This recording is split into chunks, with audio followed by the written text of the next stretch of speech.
各位观众大家好啊！我们今天在华盛顿 DC 川普国际酒店，然后今天这个重磅的会议特别邀请到了张家敦，大家知道非常熟悉的张家敦。咱们在福克斯新闻里头经常引用了张家敦的很多说话所以呢，今天特别荣幸邀请张家敦来谈谈这次会议中最重要的一些话题。首先第一个议题就是这次会议里面谈到的China virus 和 CCP virus。张家敦先生，你怎么看这个 CCP virus？ 川普总统什么时候会真正提到这个First, thank you very much for sitting with us. Thank you very much. It's a pleasure and an honor. Thank you. Yeah. And we have been watching your show on Fox, and you look so familiar, like we're old friends here. We are old friends. We are.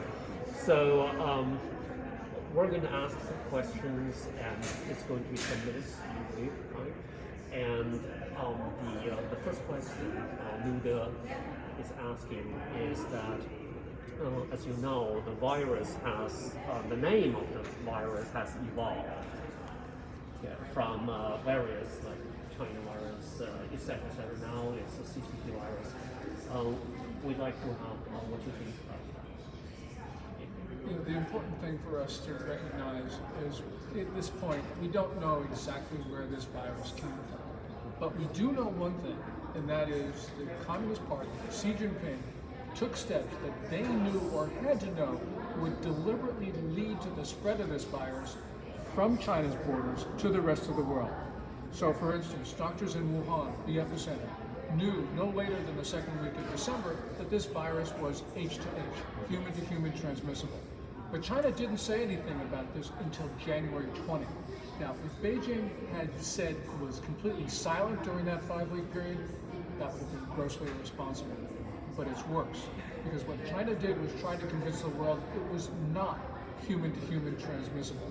This meant that health authorities around the world were lulled into not taking actions that they otherwise would have if they knew that it was highly contagious. At the same time, Xi Jinping pressured countries not to impose travel restrictions and quarantines on arrivals from China. You put those two things together, it meant that Xi Jinping had to know what he was doing. Now, I don't know what was in his mind, but if he had seen, after having seen what the virus did to his country, if he had decided that he wanted to spread the disease elsewhere, to level the geopolitical playing field, he would have done exactly what he did. So this is malicious. This is the first time in history that one nation has attacked all the others. And that's why the name CCP virus is absolutely correct, because this was the Communist Party spreading this disease beyond China, killing millions around the world. OK， 好的，这个2000年时候，这个张家敦有一本书写的，就是关于中国的这本书非常畅销。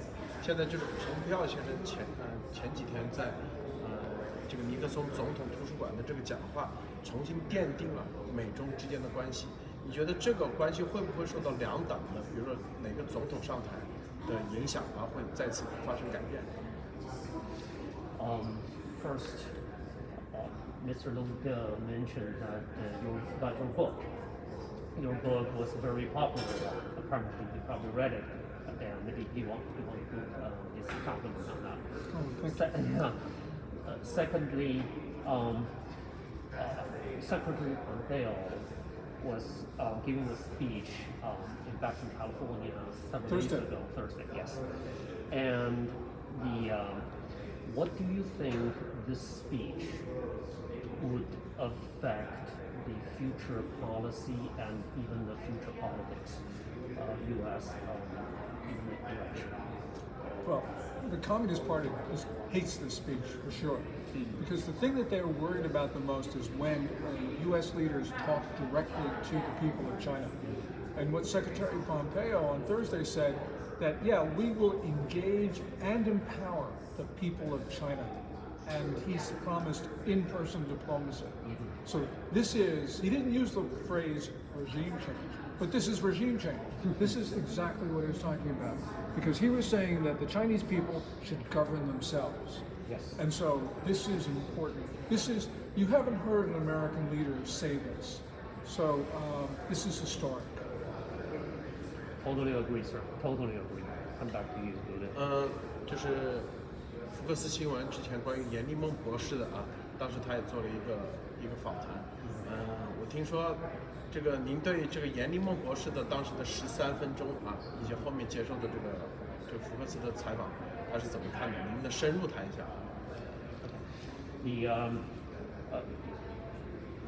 Dr. Yan Limon was on Fox News and had I think the first broadcasting was 13 minutes long.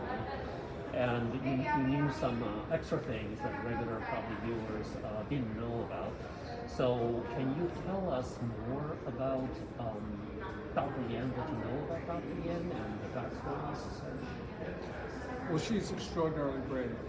A good friend of mine said that we are going to learn more about the coronavirus, not from the Communist Party, but from the Chinese people themselves. And when Dr. Yan left Hong Kong at the end of April, she then started to talk about what was occurring. And she had a reasonable fear for her life from what she's been saying to people. It seems that what we're going to see now in the future are more and more Chinese people talk about this, because there was a cover-up. The Communist Party isn't going to tell us what occurred, but the Chinese people will do so. And that's the significance of them, because she is essentially the first to come out and say this. We know that there are many Chinese doctors and researchers who want to do the right thing. So, for instance, the genome was released by a team of doctors in Shanghai. Now, they released it on 2 public platforms after they realized that the Chinese government was never going to release this. And those doctors in Shanghai paid a high price for this, because their lab was closed down the day after they released the genome. They released it on January 11th. Their lab was closed down on January 12th, even though it had been recertified as safe on January 5th. Yes. So we know that there are a lot of Chinese researchers and doctors who want to help the world, but they can't because the Communist Party is preventing it. And so Dr. Yan leaving her home, her family, her job, that was an act of courage, and we should applaud her and others like her. 关于最近这个休斯顿啊总领事馆被关闭的事情，还有包括这个中东啊在成都领事馆的这种反制啊这种措施，您觉得这个美中关系会不会接下来走向这个战争热战？ The question is, as you know, U.S. shut down the Chinese consulate in Houston, and the Chinese Communist Party retaliated by closing down the consulate in Chengdu, Sichuan province in China. And what do you think about this escalation? And do you see the possibility of a kinetic war or hot war there? We can't rule out any possibility. The reason is that there are Chinese general officers, generals and admirals, and civilian leaders who have a bloodlust right now. They want to kill. We know this because on the night of June 15th, in the Himalayas, they killed 20 Indian soldiers in a premeditated act. And clearly there have been a number of provocative Chinese actions since February. We've had these boat bumping and these other incidents in the South China Sea and East China Sea against 6 nations. There have been more and more threats to invade Taiwan. There's been an increased tempo of dangerous intercepts of the U.S. Navy in the global commons.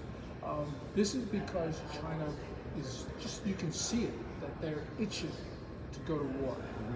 And if we want an historical parallel, this is like 1930s Japan. So it's important for us to recognize that we've got to defend ourselves, our friends and our allies, and the international system by trying to deter China. But China right now is extremely dangerous. Thank you, sir. 最后就是关于今天这个会议啊，为什么这2天为什么这么多议员来到？这是因为什么样的一个影响力？他们看重什么啊？在这里。Okay. here's the last question. This event is so successfully organized.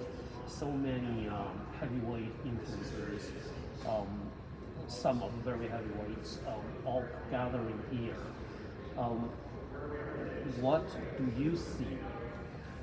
Why?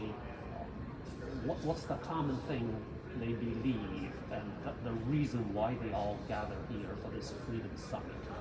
I think the common thing is that people see that China is right now extremely dangerous, and that to defend the United States, we need to rally public opinion here, and we need to take robust actions. The Trump administration has been doing that, but we need to do much more. And that, I think, is the one thing that unites and unifies all of the topics and the conversations we've had here.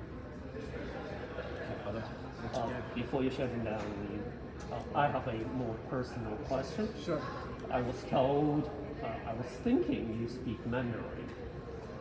No, I'm not smart enough. No, you are. And I apologize. I apologize for that, because it's something that I feel that I should do. You have a huge base of Chinese American audience there, and they all think you have their own, you share their own, a common heritage there. But I want to thank you for that. It's just someday you'll speak Mandarin. Someday I will, and it's my honor to be here today, so thank you very much. Thank you. Thank you.